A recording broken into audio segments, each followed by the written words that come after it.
Você está ouvindo o audiobook de O Evangelho segundo o Espiritismo de Allan Kardec. Agora, você vai ouvir o capítulo 5. Bem-aventurados os aflitos. Bem-aventurados os que choram, pois que serão consolados. Bem-aventurados os famintos e os sequiosos de justiça, pois que serão saciados. Bem-aventurados os que sofrem perseguição pela justiça, pois que é deles o reino dos céus. Mateus 5. 6-10. Bem-aventurados vós que sois pobres, porque vosso é o reino dos céus. Bem-aventurados vós que agora tendes fome, porque sereis saciados. Ditosos sois vós que agora chorais, porque rireis. Lucas 6. 20-21. Mas ai de vós, ricos que tendes no mundo a vossa consolação. Ai de vós que estáis saciados, porque tereis fome. Ai de vós que agora raides, porque sereis constrangidos a gemer e a chorar. Lucas 6. 24-25. Justiça das aflições. Somente na vida futura podem efetivar-se as compensações que Jesus promete aos aflitos da terra. Sem a certeza do futuro, estas máximas seriam um contrassenso. Mais ainda, seriam um engodo. Mesmo com essa certeza, dificilmente se compreende a conveniência de sofrer para ser feliz. E dizem para se ter maior mérito. Mas então pergunta-se: por que sofrem uns mais do que outros? Por que nascem uns na miséria e outros na opulência, sem coisa alguma haverem feito que justifique essas posições? Por que uns nada conseguem, ao passo que a outros tudo parece sorrir? Todavia, o que ainda menos se compreende é que os bens e os males sejam tão desigualmente repartidos entre o vício e a virtude. E que os homens virtuosos sofram, ao lado dos maus que prosperam.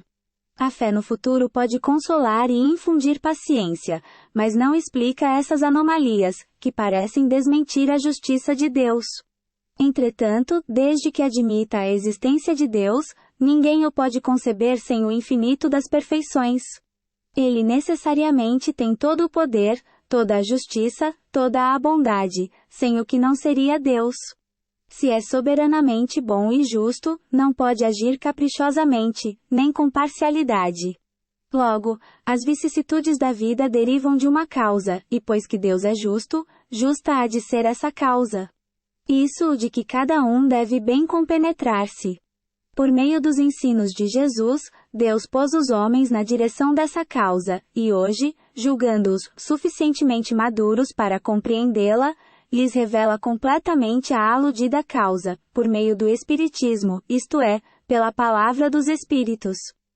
Causas atuais das aflições. De duas espécies, são as vicissitudes da vida, ou, se o preferirem, promanam de duas fontes bem diferentes, que importa distinguir. Umas têm sua causa na vida presente. Outras, fora desta vida. Remontando-se à origem dos males terrestres, reconhecer-se-á que muitos são consequência natural do caráter e do proceder dos que o suportam. Quantos homens caem por sua própria culpa? Quantos são vítimas de sua imprevidência, de seu orgulho e de sua ambição? Quantos se arruinam por falta de ordem, de perseverança, pelo mau proceder, ou por não terem sabido limitar seus desejos? Quantas uniões desgraçadas, porque resultaram de um cálculo de interesse ou de vaidade, e nas quais o coração não tomou parte alguma? Quantas dissensões e funestas disputas se teriam evitado com um pouco de moderação e menos suscetibilidade? Quantas doenças e enfermidades decorrem da intemperança e dos excessos de todo gênero? Quantos pais são infelizes com seus filhos, porque não lhes combateram desde o princípio as más tendências? Por fraqueza ou indiferença, deixaram que neles se desenvolvessem os germens do orgulho, do egoísmo e da tola vaidade, que produzem a secura do coração. Depois, mais tarde, quando colhem o que semearam, admiram-se e se afligem da falta de deferência com que são tratados e da ingratidão deles. Interroguem friamente suas consciências, todos os que são feridos no coração pelas vicissitudes e decepções da vida. Remontem passo a passo a origem dos males que os torturam e verifiquem se, as mais das vezes, não poderão dizer: Se eu houvesse feito, ou deixado de fazer tal coisa, não estaria em semelhante condição. A quem, então, há de o homem responsabilizar por todas essas aflições, senão a si mesmo? O homem, pois, em grande número de casos, é o causador de seus próprios infortúnios. Mas, em vez de reconhecê-lo, acha mais simples, menos humilhante para a sua vaidade acusar a sorte, a providência, a má fortuna, a má estrela, ao passo que a má estrela é apenas a sua incúria. Os males dessa natureza fornecem, indubitavelmente, um notável contingente ao cômputo das vicissitudes da vida. O homem as evitará quando trabalhar por se melhorar moralmente, tanto quanto intelectualmente. Causas atuais das aflições. A lei humana atinge certas faltas e as pune. Pode então, o condenado reconhecer que sofre a consequência do que fez. Mas a lei não atinge, nem pode atingir todas as faltas. Incide especialmente sobre as que trazem prejuízo à sociedade e não sobre as que só prejudicam os que as cometem. Deus, porém, quer que todas as suas criaturas progridam e, portanto, não deixa impune qualquer desvio do caminho reto. Não há falta alguma, por mais leve que seja, nenhuma infração da sua lei, que não acarrete forçosas e inevitáveis consequências, mais ou menos deploráveis. Daí se segue que, nas pequenas coisas, como nas grandes, o homem é sempre punido por aquilo em que pecou. Os sofrimentos que decorrem do pecado, são-lhe uma advertência de que procedeu mal. Dão-lhe experiência, fazem-lhe sentir a diferença existente entre o bem e o mal, e a necessidade de se melhorar para, de futuro, evitar o que lhe originou uma fonte de amarguras. Sem o que, motivo não haveria para que se emendasse. Confiante na impunidade, retardaria seu avanço, e consequentemente, a sua felicidade futura. Entretanto, a experiência algumas vezes chega um pouco tarde. Quando a vida já foi desperdiçada e turbada. Quando as forças já estão gastas e sem remédio o mal, põe-se então o homem a dizer: se no começo dos meus dias eu soubera o que sei hoje, quantos passos em falso teria evitado. Se houvesse de recomeçar, conduzir-me-ia de outra maneira. No entanto, já não há mais tempo. Como o obreiro preguiçoso que diz: perdi o meu dia, também ele diz: perdi a minha vida. Contudo, assim como para o obreiro o sol se levanta no dia seguinte, permitindo-lhe neste reparar o tempo perdido, também para o homem, após a noite do túmulo, brilhará o sol de uma nova vida, em que lhe será possível aproveitar a experiência do passado e suas boas resoluções para o futuro.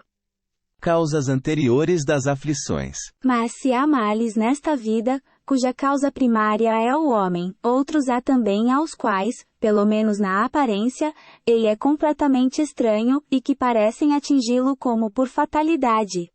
Tal, por exemplo, a perda de entes queridos e a dos que são o amparo da família. Tais ainda, os acidentes que nenhuma previsão poderia impedir. Os reveses da fortuna, que frustram todas as precauções aconselhadas pela prudência. Os flagelos naturais, as enfermidades de nascença, sobretudo as que tiram a tantos infelizes os meios de ganhar a vida pelo trabalho. As deformidades, a idiotia, o cretinismo, etc. Os que nascem nessas condições, certamente nada hão feito na existência atual para merecer, sem compensação, tão triste sorte, que não podiam evitar, que são impotentes para mudar por si mesmos, e que os põe à mercê da comiseração pública. Por que, pois, seres tão desgraçados, enquanto, ao lado deles, sob o mesmo teto, na mesma família, outros são favorecidos de todos os modos? Que dizer, enfim, dessas crianças que morrem em tenra idade, e da vida só conheceram sofrimentos? Problemas, são esses que ainda nenhuma filosofia pôde resolver, anomalias que nenhuma religião pôde justificar, e que seriam a negação da bondade, da justiça e da providência de Deus, se verificasse a hipótese de ser criada a alma ao mesmo tempo que o corpo, e de estar a sua sorte irrevogavelmente determinada, após a permanência de alguns instantes na terra. Que fizeram essas almas, que acabam de sair das mãos do Criador, para se verem neste mundo, abraços com tantas misérias, e para merecerem no futuro urna recompensa ou uma punição qualquer, visto que não hão podido praticar nem o bem nem o mal. Todavia, por virtude do axioma segundo o qual todo efeito tem uma causa, tais misérias são efeitos que hão de ter uma causa, e desde que se admita um Deus justo, essa causa também há de ser justa. Ora, ao efeito precedendo sempre a causa, se esta não se encontra na vida atual, há de ser anterior a essa vida, isto é, há de estar numa existência precedente. Por outro lado, não podendo Deus punir alguém pelo bem que fez, nem pelo mal que não fez, se somos punidos, é que fizemos o mal. Se esse mal não o fizemos na presente vida, tê-lo-emos feito noutra. E uma alternativa a que ninguém pode fugir, e em que a lógica decide de que parte se acha a justiça de Deus. O homem, pois, nem sempre é punido, ou punido completamente, na sua existência atual. Mas não escapa nunca às consequências de suas faltas. A prosperidade do mal é apenas momentânea. Se ele não expiar hoje, expiará amanhã, ao passo que aquele que sofre está expiando o seu passado. O infortúnio que à primeira vista parece imerecido tem sua razão de ser, e aquele que se encontra em sofrimento pode sempre dizer: perdoa-me, Senhor, porque pequei. Causas anteriores das aflições. Os sofrimentos devidos a causas anteriores à existência presente, como os que se originam de culpas atuais, são muitas vezes a consequência da falta cometida, isto é, o homem, pela ação de uma rigorosa justiça distributiva, sofre o que fez sofrer aos outros. Se foi duro e desumano, poderá ser a seu turno tratado duramente e com desumanidade. Se foi orgulhoso, poderá nascer em humilhante condição. Se foi avaro, egoísta, ou se fez mau uso de suas riquezas, poderá ver-se privado do necessário.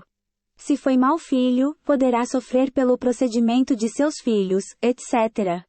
Assim se explicam pela pluralidade das existências e pela destinação da Terra, como mundo expiatório, as anomalias que apresenta a distribuição da ventura e da desventura entre os bons e os maus neste planeta. Semelhante anomalia, contudo, só existe na aparência, porque é considerada tão só do ponto de vista da vida presente. Aquele que se elevar pelo pensamento, de maneira a apreender toda uma série de existências, verá que a cada um é atribuída a parte que lhe compete, sem prejuízo da que lhe tocará no mundo dos espíritos, e verá que a justiça de Deus nunca se interrompe. Jamais deve o homem olvidar que se acha num mundo inferior, ao qual somente as suas imperfeições o conservam preso. A cada vicissitude, cumpre-lhe lembrar-se de que, se pertencesse a um mundo mais adiantado, isso não se daria, e que só de si depende não voltar a este trabalhando por se melhorar.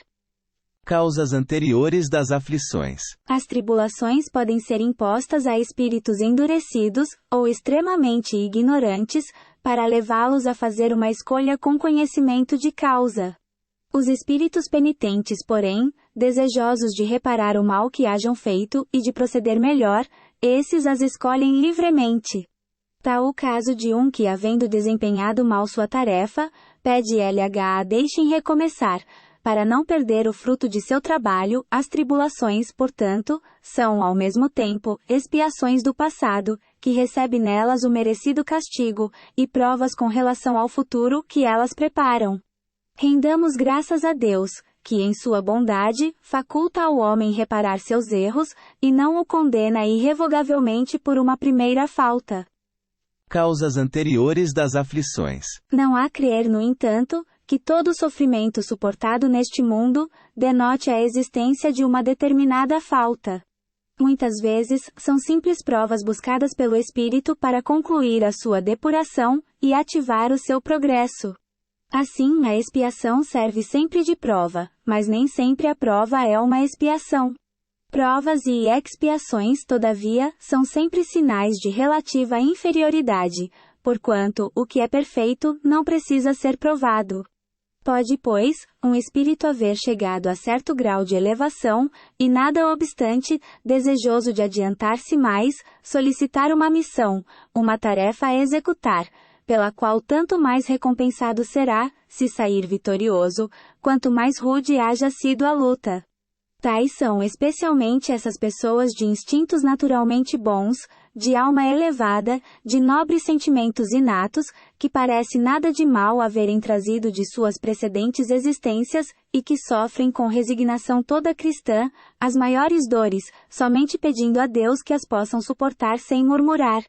Pode-se, ao contrário, considerar como expiações as aflições que provocam queixas, e impelem o homem à revolta contra Deus. Sem dúvida, o sofrimento que não provoca queixumes pode ser uma expiação. Mas, é indício de que foi buscada voluntariamente, antes que imposta, e constitui prova de forte resolução, o que é sinal de progresso. Causas anteriores das aflições. Os espíritos não podem aspirar à completa felicidade, enquanto não se tenham tornado puros. Qualquer mácula lhes interdita a entrada nos mundos ditosos. São como os passageiros de um navio onde há pestosos, aos quais se veda o acesso à cidade, a que aportem, até que se hajam expurgado.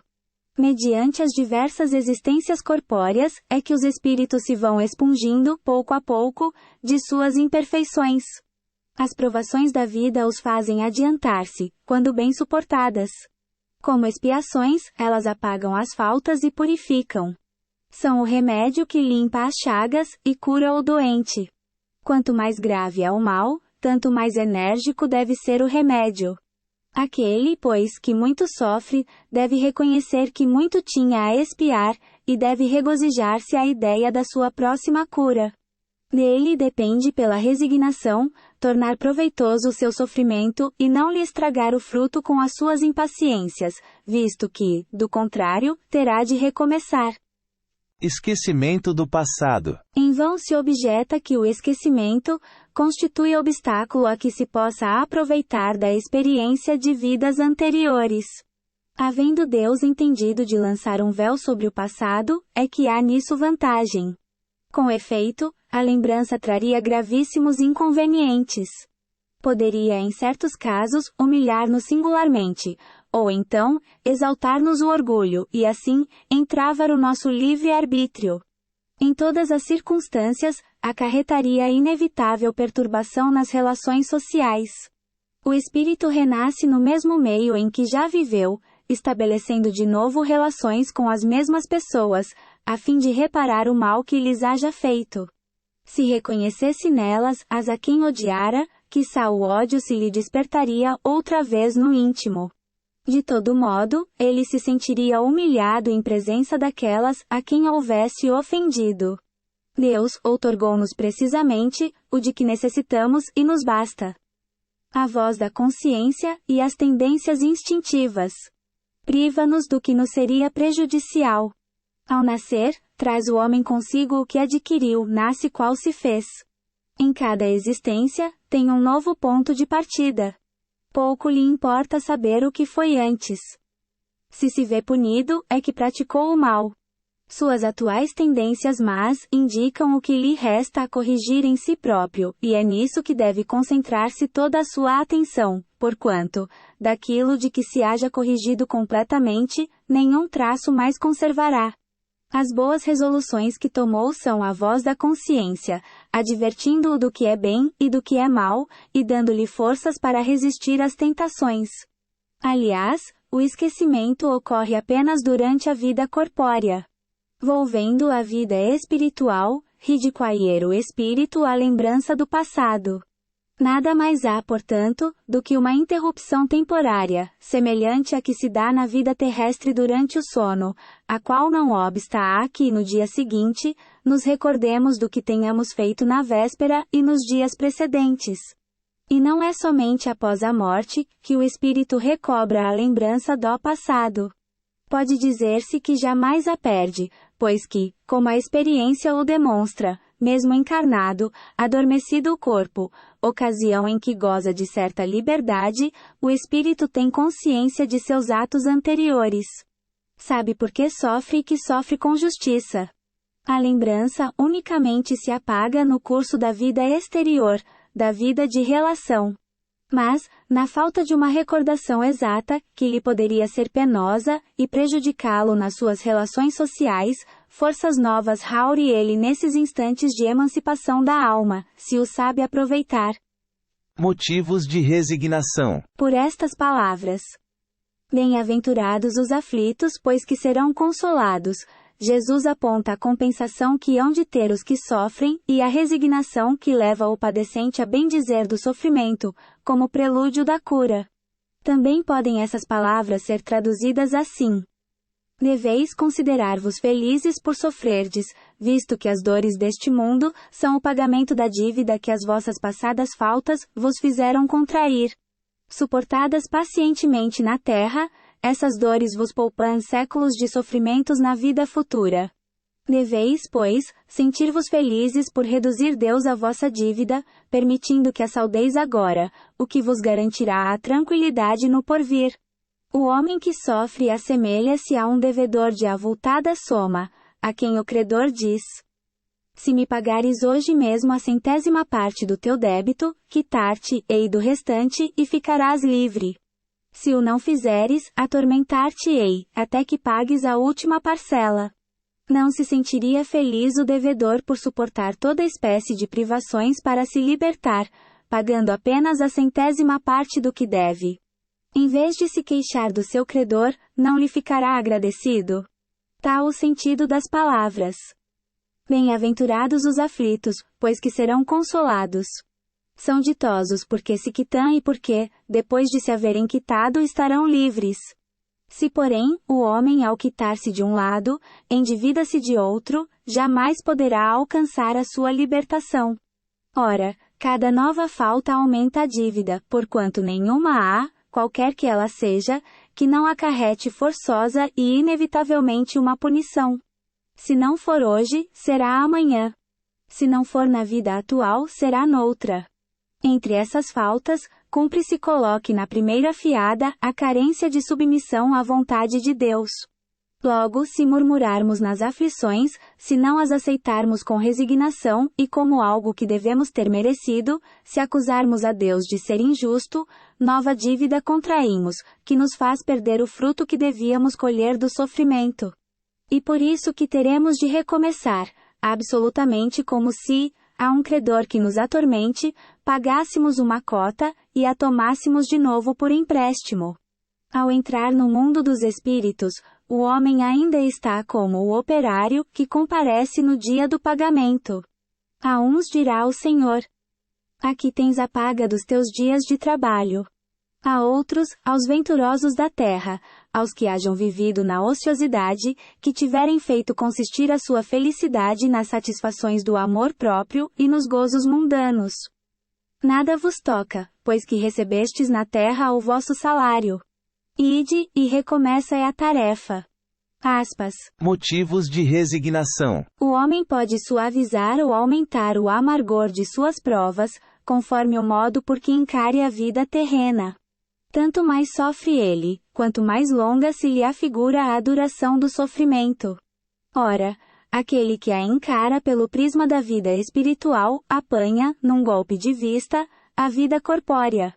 Ele a vê como um ponto no infinito, compreende-lhe a curteza, e reconhece que esse penoso momento terá presto passado. A certeza de um próximo futuro mais ditoso o sustenta e anima, e longe de se queixar, agradece ao céu as dores que o fazem avançar. Contrariamente, para aquele que apenas vê a vida corpórea, interminável lhe parece esta, e a dor o oprime com todo o seu peso.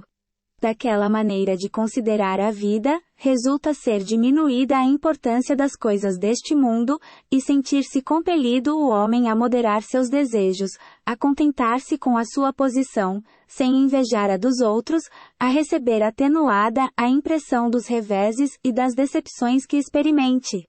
Daí tira a ele uma calma e uma resignação tão úteis à saúde do corpo quanto à da alma, ao passo que, com a inveja, o ciúme e a ambição, voluntariamente se condena à tortura e aumenta as misérias e as angústias da sua curta existência. O suicídio e a loucura. A calma e a resignação hauridas, da maneira de considerar a vida terrestre e da confiança no futuro, dão ao espírito uma serenidade, que é o melhor preservativo contra a loucura e o suicídio. Com efeito, é certo que a maioria dos casos de loucura se deve à comoção produzida pelas vicissitudes que o homem não tem a coragem de suportar. Ora, se encarando as coisas deste mundo da maneira porque o Espiritismo faz que ele as considere, o homem recebe com indiferença, mesmo com alegria, os reveses e as decepções que o houveram desesperado noutras circunstâncias, evidente se torna que essa força que o coloca acima dos acontecimentos, lhe preserva de abalos à razão, os quais, se não fora isso, a conturbariam. O suicídio e a loucura. O mesmo ocorre com o suicídio. Postos de lado, os que se dão em estado de embriaguez e de loucura, aos quais se pode chamar de inconscientes, é incontestável que têm eles sempre por causa um descontentamento, quaisquer que sejam os motivos particulares que se lhe apontem. Ora, aquele que está certo de que só é desventurado por um dia, e que melhores serão os dias que hão de vir, enche-se facilmente de paciência. Só se desespera, quando nenhum termo divisa para os seus sofrimentos. E que é a vida humana, com relação à eternidade, senão bem menos que um dia. Mas para o que não crê na eternidade, e julga que com a vida tudo se acaba, se os infortúnios e as aflições o acabrunham, unicamente na morte vê uma solução para as suas amarguras nada, esperando, acha muito natural, muito lógico mesmo, abreviar pelo suicídio as suas misérias. O suicídio e a loucura. A incredulidade, a simples dúvida sobre o futuro, as ideias materialistas, numa palavra, são os maiores incitantes ao suicídio. Ocasionam a covardia moral. Quando homens de ciência, apoiados na autoridade do seu saber, se esforçam por provar aos que os ouvem, ou L é acento circunflexo é M, que estes nada têm a esperar depois da morte, não estão de fato levando-os a deduzir que, se são desgraçados, coisa melhor não lhes resta senão se matarem. Que lhes poderiam dizer para desviá-los dessa consequência? Que compensação lhes podem oferecer?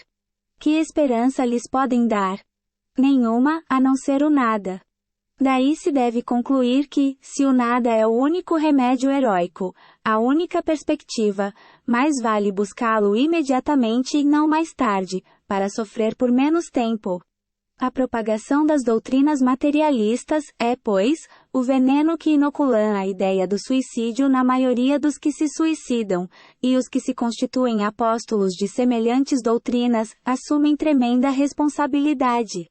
Com o Espiritismo, tornada impossível a dúvida, muda o aspecto da vida. O crente sabe que a existência se prolonga indefinidamente para lá do túmulo, mas em condições muito diversas. Donde a paciência e a resignação, que o afastam muito naturalmente de pensar no suicídio. Donde, em suma, a coragem moral. O suicídio e a loucura. O Espiritismo ainda produz, sob esse aspecto, outro resultado igualmente positivo e talvez mais decisivo.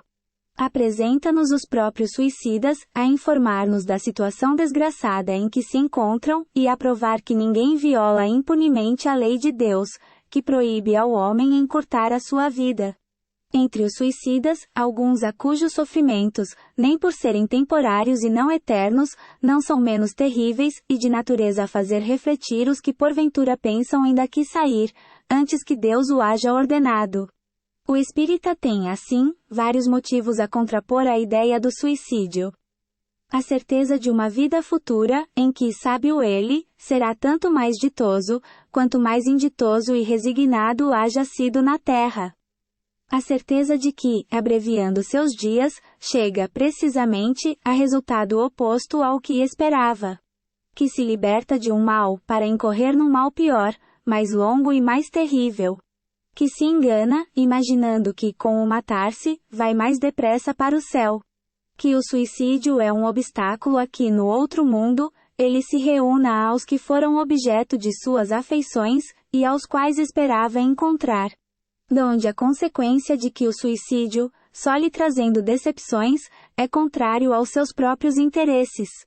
Por isso mesmo considerável já é o número dos que têm sido, pelo Espiritismo, obstados de suicidar-se, podendo daí concluir-se que quando todos os homens forem espíritas, deixará de haver suicídios conscientes. Comparando-se então os resultados que as doutrinas materialistas produzem com os que decorrem da doutrina espírita, somente do ponto de vista do suicídio, forçoso será reconhecer que, enquanto a lógica das primeiras a ele conduz, a da outra o evita, fato que a experiência confirma. Instruções dos espíritos bem e mal sofrer. Quando o Cristo disse: Bem-aventurados os aflitos, o reino dos céus lhes pertence, não se referia de modo geral aos que sofrem, visto que sofrem todos os que se encontram na terra, quer ocupem tronos, quer jazam sobre a palha. Mas poucos sofrem bem. Poucos compreendem que somente as provas bem suportadas podem conduzi-los ao reino de Deus. O desânimo é uma falta. Deus vos recusa consolações, desde que vos falte coragem. A prece é um apoio para a alma. Contudo, não basta. É preciso tenha por base uma fé viva na bondade de Deus. Ele já muitas vezes vos disse que não coloca fardos pesados em ombros fracos. O fardo é proporcionado às forças, como a recompensa o será a resignação e a coragem. Mais opulenta será a recompensa, do que penosa a aflição. Cumpre, porém, merecê-la, e é para isso que a vida se apresenta cheia de tribulações. O militar que não é mandado para as linhas de fogo, fica descontente, porque o repouso no campo nenhuma ascensão de posto lhe faculta. Sede, pois, como militar e não desejeis um repouso em que o vosso corpo se enervaria e se entorpeceria a vossa alma. Alegrai-vos, quando Deus vos enviar para a luta. Não consiste esta no fogo da batalha, mas nos amargores da vida, onde às vezes, de mais coragem se há mister do que num combate sangrento, porquanto não é raro que aquele que se mantém firme em presença do inimigo fraqueje nas tenazes de uma pena moral. Nenhuma recompensa obtém o homem por essa espécie de coragem. Mas, Deus lhe reserva palmas de vitória e uma situação gloriosa. Quando vos advenha uma causa de sofrimento ou de contrariedade, sobreponde-vos a ela, e quando houverdes conseguido dominar os ímpetos da impaciência, da cólera, ou do desespero, desei, de vós para convosco, cheio de justa satisfação. Fui o mais forte. Bem-aventurados os aflitos, pode então traduzir-se assim. Bem-aventurados os que têm ocasião de provar sua fé, sua firmeza, sua perseverança e sua submissão à vontade de Deus, porque terão centuplicada a alegria que lhes falta na terra, porque depois do labor virá o repouso. Lacordaire. Havre 1863.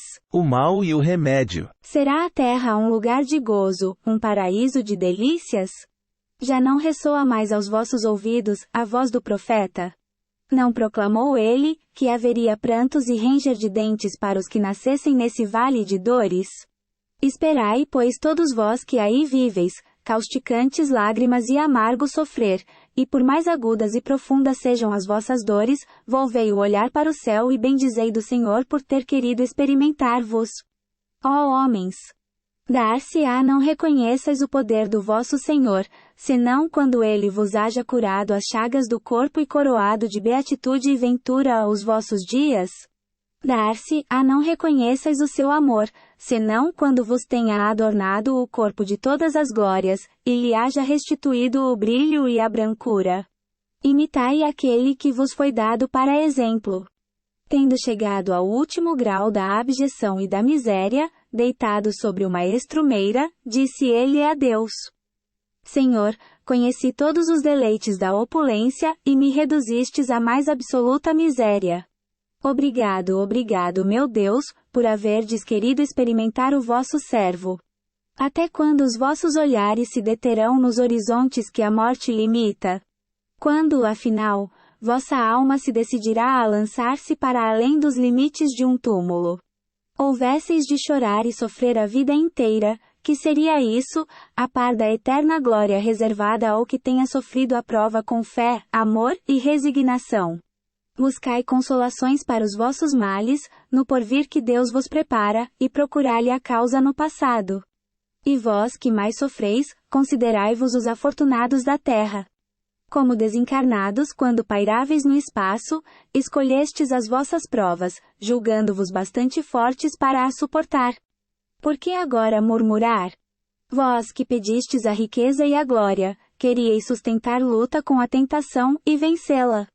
Vós que pedistes para lutar de corpo e espírito contra o mal moral e físico, sabíeis que quanto mais forte fosse a prova, tanto mais gloriosa a vitória, e que, se triunfasseis, embora devesse o vosso corpo parar numa estrumeira, dele ao morrer, se desprenderia uma alma de rutilante alvura, e purificada pelo batismo da expiação e do sofrimento. Que remédio então prescrever aos atacados de obsessões cruéis, e de cruciantes males?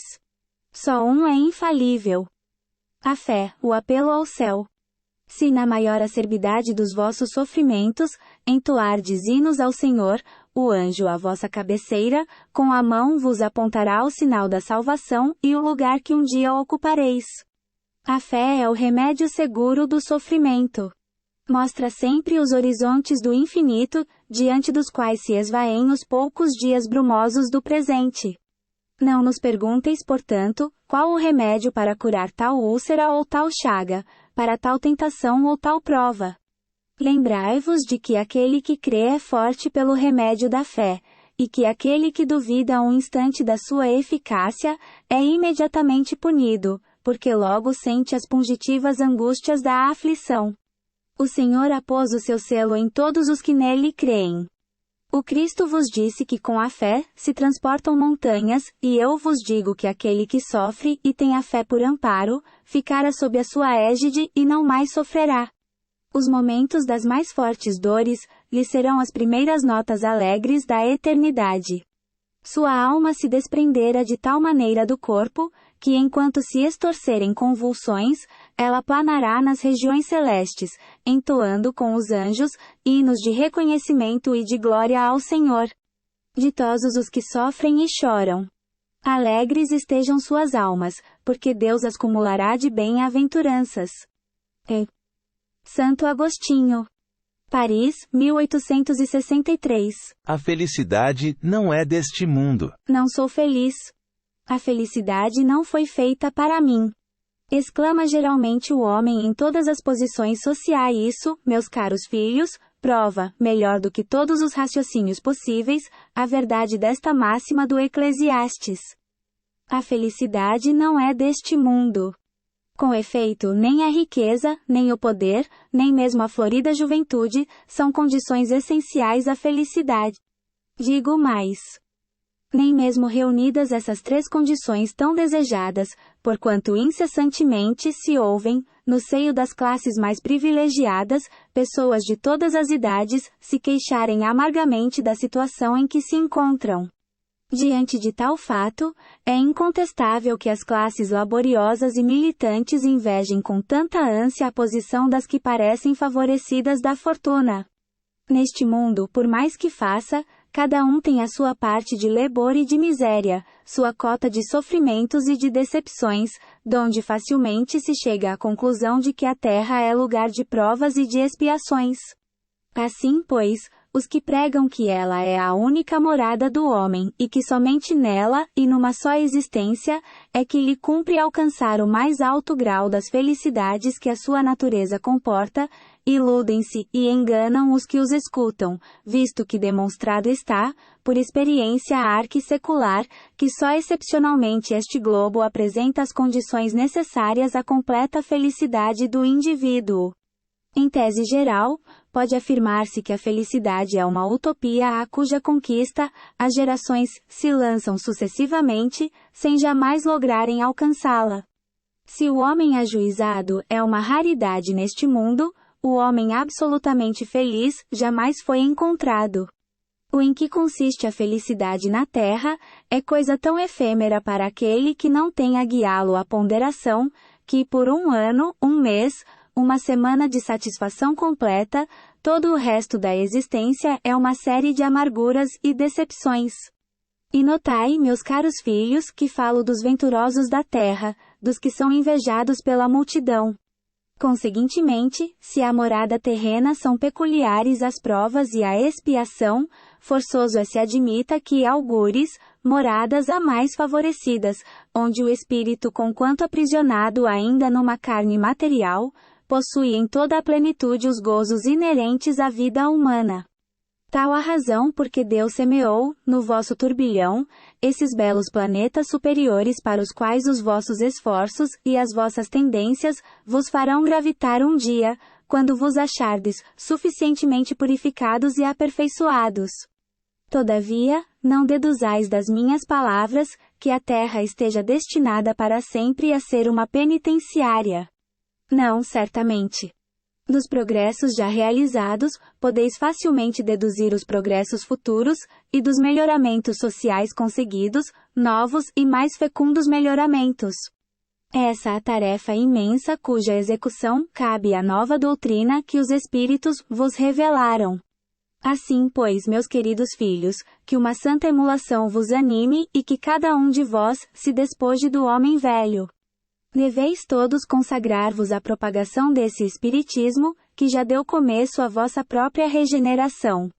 Corre-vos o dever de fazer que os vossos irmãos participem dos raios da sagrada luz. Mãos, portanto, à obra, meus muito queridos filhos. Que nesta reunião solene, todos os vossos corações aspirem a esse grandioso objetivo, de preparar para as gerações porvindouras, um mundo onde já não seja vã a palavra felicidade. François-Nicolas Madeleine, Cardeal Morlot.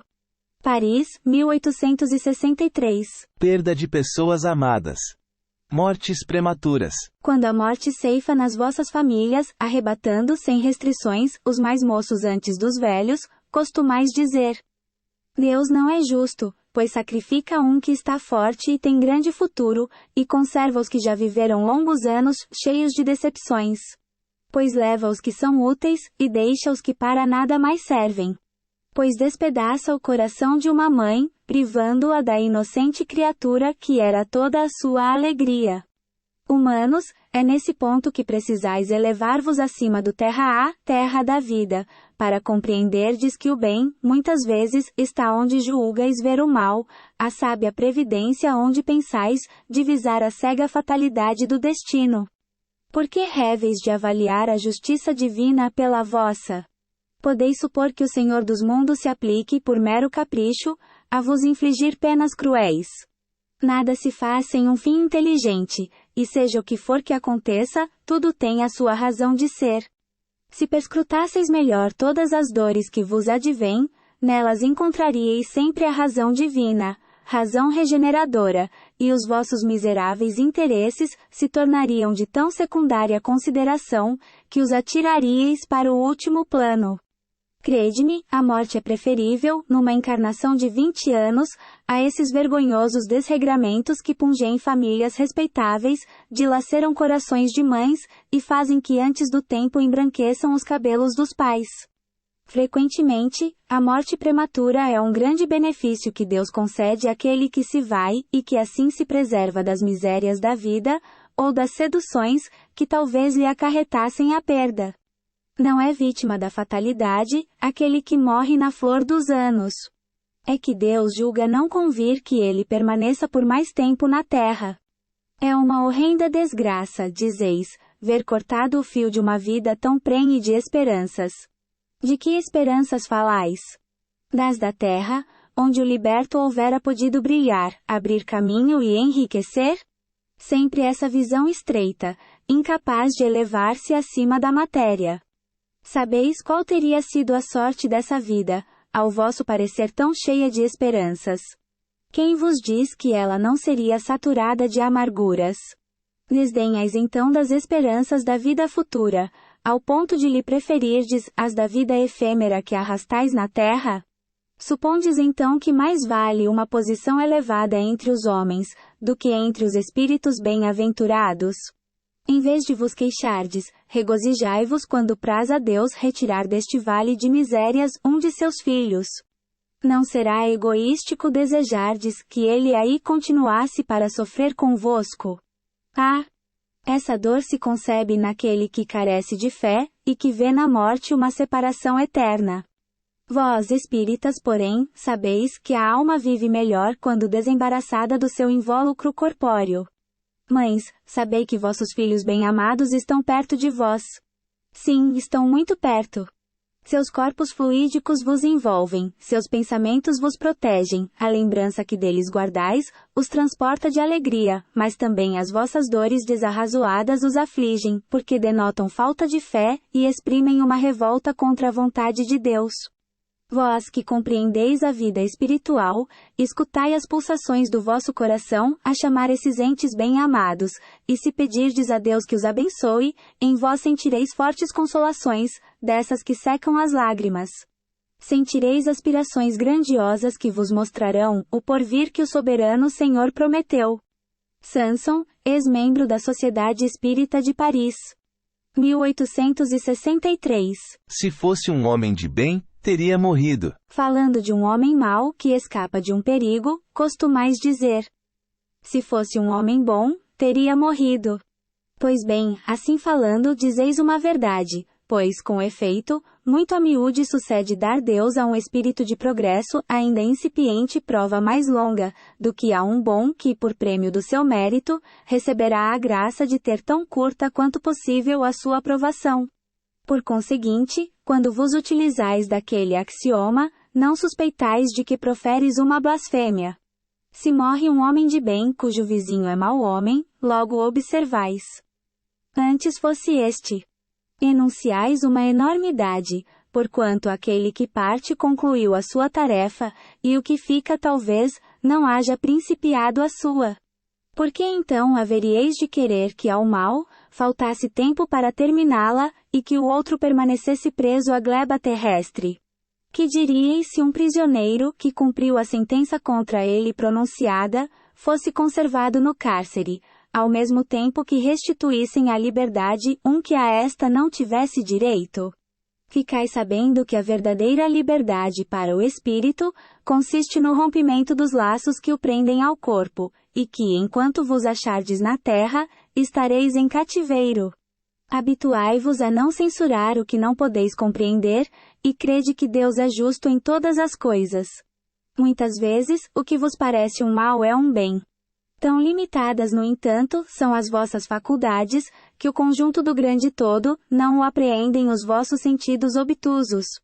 Esforçai-vos por sair pelo pensamento, da vossa acanhada esfera, e à medida que vos elevardes, diminuirá para vós a importância da vida material, que nesse caso, se vos apresentará como simples incidente, no curso infinito da vossa existência espiritual, única existência verdadeira. Fenelon. Sens, 1861. Os tormentos voluntários. Vive o homem incessantemente em busca da felicidade, que também incessantemente lhe foge, porque felicidade sem mescla não se encontra na terra. Entretanto, malgrado as vicissitudes que formam o cortejo inevitável da vida terrena, poderia ele, pelo menos, gozar de relativa felicidade, se não a procurasse nas coisas perecíveis e sujeitas às mesmas vicissitudes, isto é, nos gozos materiais, em vez de a procurar nos gozos da alma, que são um prelíbar dos gozos celestes, imperecíveis. Em vez de procurar a paz do coração, única felicidade real neste mundo, ele se mostra ávido de tudo o que o agitará e turbará, e, coisa singular, o homem, como que de intento, cria para si tormentos que está nas suas mãos evitar. Haverá maiores do que os que derivam da inveja e do ciúme. Para o invejoso e o ciumento, não há repouso. Estão perpetuamente febricitantes. O que não tem e os outros possuem, lhes causa insônias. Dão-lhes vertigem os êxitos de seus rivais. Toda emulação para eles, se resume em eclipsar os que lhes estão próximos, toda a alegria em excitar, nos que se lhes assemelham pela insensatez, a raiva do ciúme que os devora. Pobres insensatos com efeito, que não imaginam sequer que amanhã talvez, terão de largar todas essas frioleiras cuja cobiça lhes envenena a vida. Não é a eles, de certo, que se aplicam estas palavras. Bem-aventurados os aflitos, pois que serão consolados, visto que as suas preocupações não são aquelas que têm no céu as compensações merecidas. Que de tormentos, ao contrário, se poupa aquele que sabe contentar-se com o que tem, que nota sem inveja o que não possui, que não procura parecer mais do que é. Esse é sempre rico, porquanto, se olha para baixo de si, e não para cima, vê sempre criaturas que têm menos do que ele. E calmo, porque não cria para si necessidades quiméricas. E não será uma felicidade a calma, em meio das tempestades da vida. Fenelon. Leão 1860. A desgraça real. Toda a gente fala da desgraça. Toda a gente já a sentiu, e julga conhecer-lhe o caráter múltiplo. Venho eu dizer-vos que quase toda a gente se engana, e que a desgraça real não é, absolutamente o que os homens, isto é, os desgraçados, o supõem. Eles a veem na miséria, no fogão sem lume, no credor que ameaça, no berço de que o anjo sorridente desapareceu, nas lágrimas, no féretro que se acompanha de cabeça descoberta e com o coração despedaçado, na angústia da traição, na desnudação do orgulho que desejara envolver-se em púrpura e mal oculta a sua nudez, sob os andrajos da vaidade. A tudo isso, e a muitas coisas, mais se dá o nome de desgraça, na linguagem humana. Sim, é desgraça para os que só veem o presente. A verdadeira desgraça, porém, está nas consequências de um fato, mais do que no próprio fato. Dizei-me se um acontecimento, considerado ditoso na ocasião, mas que acarreta consequências funestas, não é realmente mais desgraçado do que outro que a princípio causa viva contrariedade, e acaba produzindo o bem. Dizei-me se a tempestade que vos arranca as árvores, mas que saneia o ar, dissipando os miasmas insalubres que causariam a morte, não é antes uma felicidade do que uma infelicidade. Para julgarmos de qualquer coisa, precisamos ver-lhe as consequências. Assim, para bem apreciarmos o que em realidade é ditoso ou inditoso para o homem, precisamos transportar-nos para além desta vida, porque é lá que as consequências se fazem sentir. Ora, tudo o que se chama infelicidade, segundo as acanhadas vistas humanas, cessa com a vida corporal e encontra a sua compensação na vida futura. Vou revelar-vos a infelicidade sob uma nova forma, sob a forma bela e florida que acolheis e desejais, com todas as veras de vossas almas iludidas. A infelicidade é a alegria, é o prazer, é o tumulto, é a vã agitação, é a satisfação louca da vaidade, que fazem calar a consciência, que comprimem a ação do pensamento, que atordoam o homem com relação ao seu futuro. A infelicidade é o ópio do esquecimento que ardentemente procurais conseguir. Esperai vós que chorais. Tremei vós que iraides, pois que o vosso corpo está satisfeito. A Deus não se engana. Não se foge ao destino. E as provações, credoras mais impiedosas do que a matilha que a miséria desencadeia, vos espreitam o repouso ilusório para vos imergir de súbito na agonia da verdadeira infelicidade, daquela que surpreende a alma amolentada pela indiferença e pelo egoísmo. Que o Espiritismo vos esclareça e recoloque para vós, sob verdadeiros prismas, a verdade e o erro, tão singularmente deformados pela vossa cegueira. Eis então como bravos soldados que, longe de fugirem ao perigo, preferem as lutas dos combates arriscados, à paz que lhes não pode dar glória, nem promoção.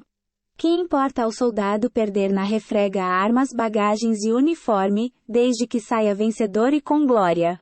Que importa ao que tem fé no futuro deixar no campo de batalha da vida, a riqueza e o manto de carne, contanto que sua alma entre gloriosa no reino celeste? Delphine de Girardin. Paris, 1861. A melancolia. Sabeis por que às vezes, uma vaga tristeza se apodera dos vossos corações, e vos leva a considerar amarga a vida?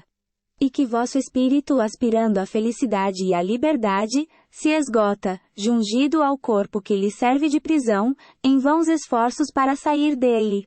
Reconhecendo inúteis esses esforços, cai no desânimo, e como o corpo lhe sofre a influência, toma-vos a lassidão, o abatimento, uma espécie de apatia, e vos julgais infelizes.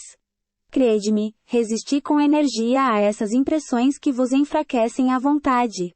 São inatas no espírito de todos os homens, as aspirações por uma vida melhor.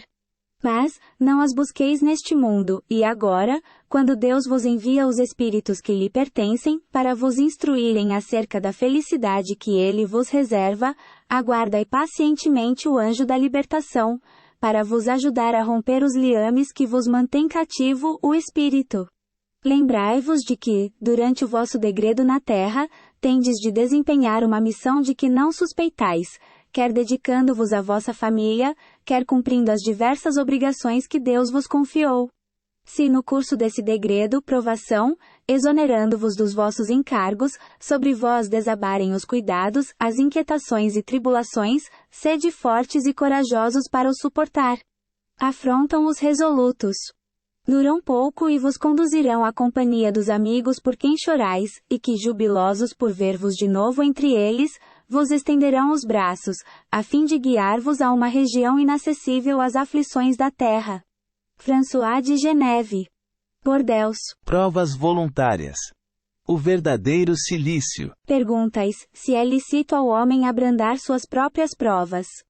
Essa questão equivale a esta outra. É lícito, aquele que se afoga, cuidar de salvar-se. Aquele em quem um espinho entrou, retirá-lo. Ao que está doente, chamar o médico. As provas têm por fim exercitar a inteligência, tanto quanto a paciência e a resignação. Pode dar-se que um homem nasça em posição penosa e difícil, precisamente para se ver obrigado a procurar meios de vencer as dificuldades. O mérito consiste em sofrer, sem murmurar, as consequências dos males que lhe não seja possível evitar, em perseverar na luta, em se não desesperar, se não é bem-sucedido. Nunca, porém, numa negligência que seria mais preguiça do que virtude. Essa questão dá lugar naturalmente à outra.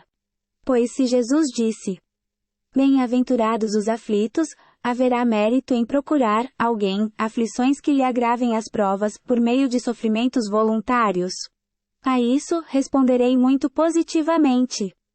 Sim, há grande mérito quando os sofrimentos e as privações objetivam o bem do próximo, porquanto é a caridade pelo sacrifício. Não, quando os sofrimentos e as privações somente objetivam o bem daquele que a si mesmo as inflige, porque aí só há egoísmo por fanatismo. Grande distinção cumpre aqui se faça. Pelo que vos respeita pessoalmente, contentai-vos com as provas que Deus vos manda, e não lhes aumenteis o volume, já de si por vezes tão pesado. Aceitá-las, sem queixumes e com fé, eis tudo o que de vós exige ele. Não enfraqueçais o vosso corpo com privações inúteis e macerações sem objetivo, pois que necessitais de todas as vossas forças para cumprirdes a vossa missão de trabalhar na terra.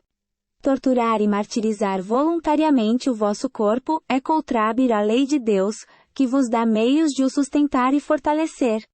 Enfraquece-lo sem necessidade é um verdadeiro suicídio. Usai, mas não abuseis, tal a lei. O abuso das melhores coisas tem a sua punição, nas inevitáveis consequências que acarreta.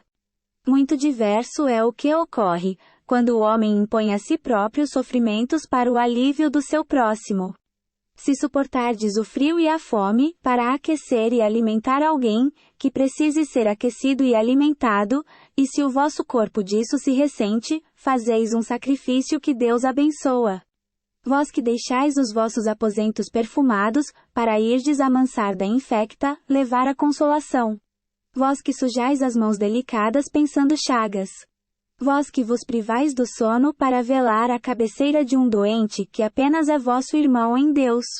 Vós, enfim, que despendeis a vossa saúde na prática das boas obras, tendes em tudo isso o vosso cilício, verdadeiro e abençoado cilício, visto que os gozos do mundo não vos secaram o coração, que não adormecestes no seio das volúpias enervantes da riqueza, antes vos constituístes anjos consoladores dos pobres deserdados.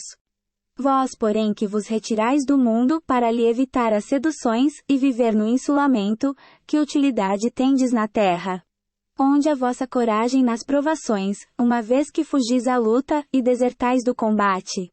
Se quereis um cilício, aplicai-o às vossas almas e não aos vossos corpos.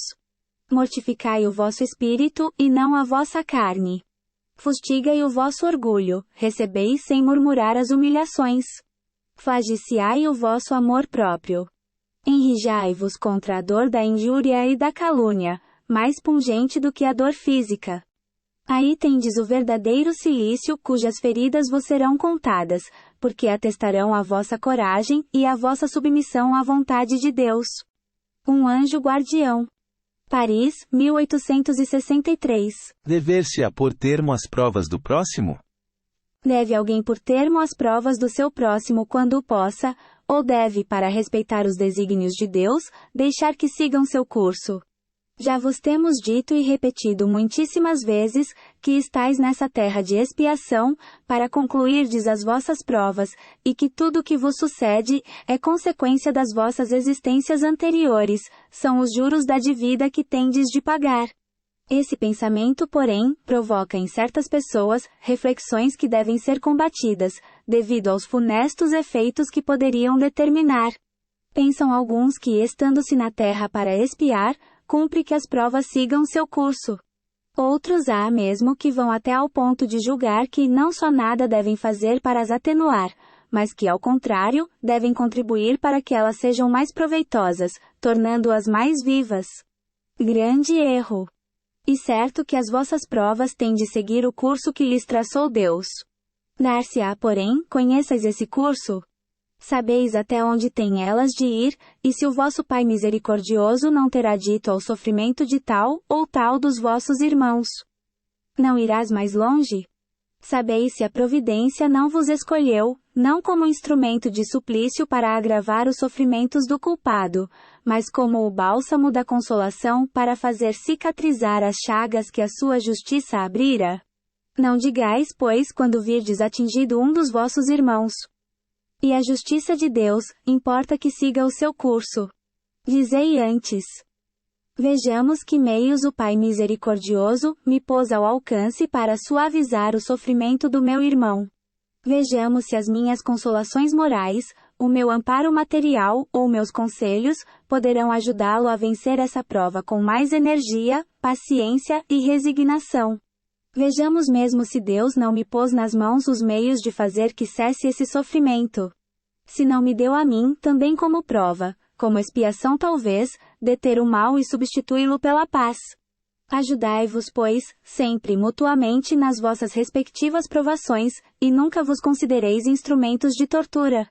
Contra essa ideia deve revoltar-se todo homem de coração, principalmente todo espírita, porquanto este, melhor do que qualquer outro, deve compreender a extensão infinita da bondade de Deus.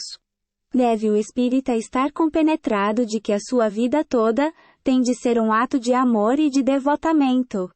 Que faça ele o que fizer para se opor às decisões do Senhor, estas se cumprirão. Pode, portanto, sem receio, empregar todos os esforços por atenuar o amargor da expiação, certo, porém, de que só a Deus cabe detê-la ou prolongá-la conforme julgar conveniente. Não haveria imenso orgulho da parte do homem, em se considerar no direito de, por assim dizer, revirar a arma dentro da ferida? De aumentar a dose do veneno nas vísceras daquele que está sofrendo, sob o pretexto de que tal é a sua expiação. Ó! Considerai-vos, sempre como instrumento para a fala cessar. Resumindo: todos estais na terra para expiar. Mas todos, sem exceção, deveis esforçar-vos por abrandar a expiação dos vossos semelhantes, de acordo com a lei de amor e caridade. Bernardino, Espírito Protetor. Bordeaux, L. 863. Será lícito abreviar a vida de um doente que sofra sem esperança de cura? Um homem está agonizante, presa de cruéis sofrimentos. Sabe-se que seu estado é desesperador. Será lícito pouparem-se-lhe alguns instantes e angústias, apressando-se-lhe o fim? Quem vos daria o direito de prejulgar os desígnios de Deus? Não pode ele conduzir o homem até a borda do fosso, para daí o retirar, a fim de fazê-lo voltar a si, e alimentar ideias diversas das que tinha. Ainda que haja chegado ao último extremo um moribundo, ninguém pode afirmar com segurança que lhe haja soado a hora derradeira. A ciência não se terá enganado nunca, em suas previsões? Sei bem haver casos que se podem com razão considerar desesperadores. Mas, se não há nenhuma esperança fundada de um regresso definitivo à vida e à saúde, existe a possibilidade, atestada por inúmeros exemplos, de o doente, no momento mesmo de exalar o último suspiro, reanimar-se e recobrar por alguns instantes as faculdades. Pois bem, essa hora de graça, que lhe é concedida, pode ser-lhe de grande importância. Desconheceis as reflexões que seu espírito poderá fazer nas convulsões da agonia, e quantos tormentos lhe pode poupar um relâmpago de arrependimento. O materialista, que apenas vê o corpo e em nenhuma conta tem a alma, é inapto a compreender essas coisas. O espírita, porém, que já sabe o que se passa no além-túmulo, conhece o valor de um último pensamento. Minorai os derradeiros sofrimentos, quanto o puderdes. Mas, guardai-vos de abreviar a vida, ainda que de 1 minuto, porque esse minuto pode evitar muitas lágrimas no futuro. S. Luiz. Paris, 1860. Sacrifício da própria vida. Aquele que se acha desgostoso da vida, mas que não quer extingui-la por suas próprias mãos, será culpado se procurar a morte num campo de batalha, com o propósito de tornar útil sua morte? Que o homem se mate ele próprio, ou faça que outrem o mate, seu propósito é sempre cortar o fio da existência. Há, por conseguinte, suicídio intencional, se não de fato. E ilusória, a ideia de que sua morte servirá para alguma coisa. Isso não passa de pretexto para colorir o ato, e escusá-lo aos seus próprios olhos. Se ele desejasse seriamente servir ao seu país, cuidaria de viver para defendê-lo. Não procuraria morrer, pois que morto, de nada mais lhe serviria. O verdadeiro devotamento consiste em não temer a morte, quando se trate de ser útil, em afrontar o perigo, em fazer de antemão e sem pesar, o sacrifício da vida se for necessário. Mas, buscar a morte com premeditada intenção, expondo-se a um perigo, ainda que para prestar serviço, anula o mérito da ação. S. Luiz. Paris, 1860. Sacrifício da própria vida. Se um homem se expõe a um perigo iminente para salvar a vida a um de seus semelhantes, sabendo de antemão que sucumbirá, pode o seu ato ser considerado suicídio? Desde que no ato não entre a intenção de buscar a morte, não há suicídio, e sim, apenas, devotamento e abnegação, embora também haja a certeza de que morrera.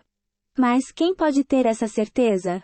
Quem poderá dizer que a providência não reserva um inesperado meio de salvação para o momento mais crítico? Não poderia ela salvar mesmo aquele que se achasse diante da boca de um canhão? Pode muitas vezes dar-se que ela queira levar ao extremo limite a prova da resignação, e nesse caso, uma circunstância inopinada desvia o golpe fatal. S. Luiz.